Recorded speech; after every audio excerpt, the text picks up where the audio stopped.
RAs manage residents, like an area of residents. Like when I lived in Holshouser, I managed a floor. The second floor was like 40 plus residents, and we help them adapt to the college life. We offer them opportunities to get out and do things on campus. We help them with any issues they're having.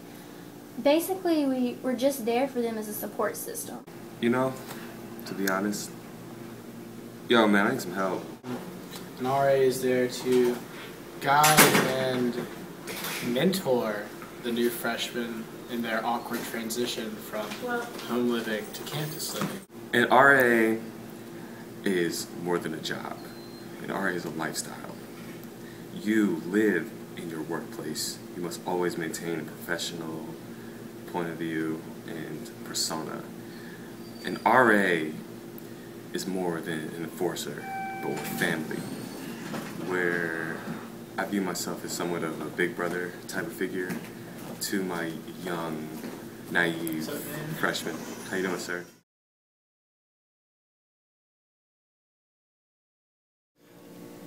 Mostly because they may have to fix a problem that's happening in our hall or deal with somebody that's going through a stressful situation, and they can just kind of add some sort of security around other people when they see somebody that's in an authoritative position.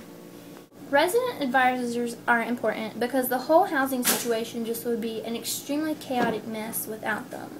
Like, they take care of so many issues that, I mean, you just wouldn't even think exist. Like, residents always have problems and conflicts with their roommates, and we have to be there to help them work through those issues, because a lot of times they'll come to you and be like, I have this problem with my roommate, but I don't want my roommate to know that I have this problem with them, but I want it fixed.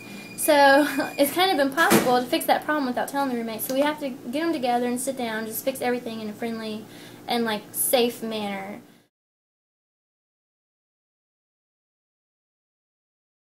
My RA, Carlo Morris, Mr. Swag Moore. He has done everything for me as a freshman. He has guided me in the right path. He has been there for me. Although he cut off his hair, he still has his swag. He's just an amazing man. Well, actually, I hang out with a lot of RAs, but the three most RAs I can talk about is Camellia McKay and Catherine Kinzer and Daniel Williams. And pretty much ever since I got here, well, I met Daniel when I first got here, and we've been friends ever since. Like, he was one of my first friends when I got here, and we still, even to this day, eat lunch almost every day and hang out. And the same thing as to with me and Catherine and Camellia.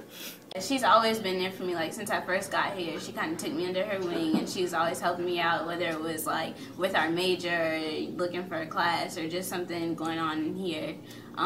Keep me up to date on what's going on in the building. You're always there to talk to and to help me. So that really comes in handy, especially being so far, well, not so far, but 3 hours away from home, and not really having that many people up here to talk to. That came in handy, and that's pretty much it. I mean, you helped out a lot. But pretty much they're pretty much awesome. We're really good friends now. They're proud of me when I do stuff. So.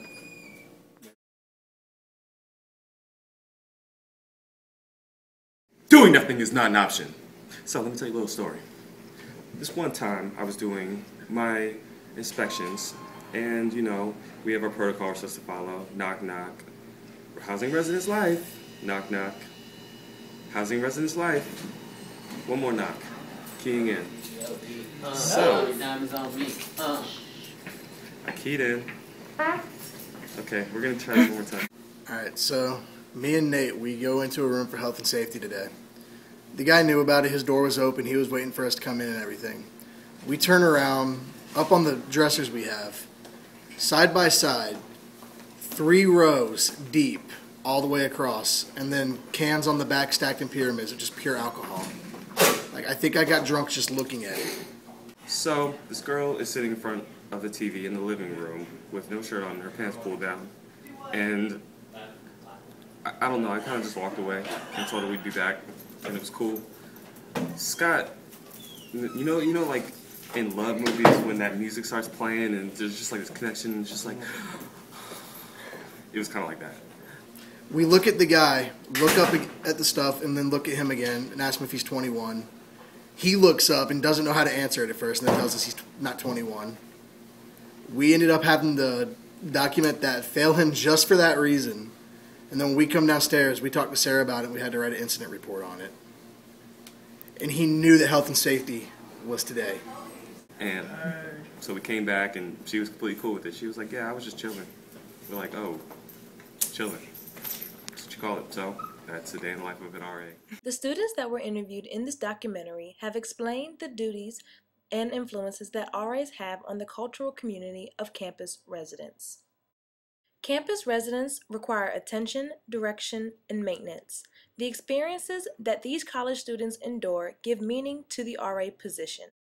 If it weren't for the transition from home to school, living in a one-bedroom with a complete stranger, the need for a friend and mentor, and someone to call on when there is a water leak at 3:42 in the morning, RAs would have no purpose.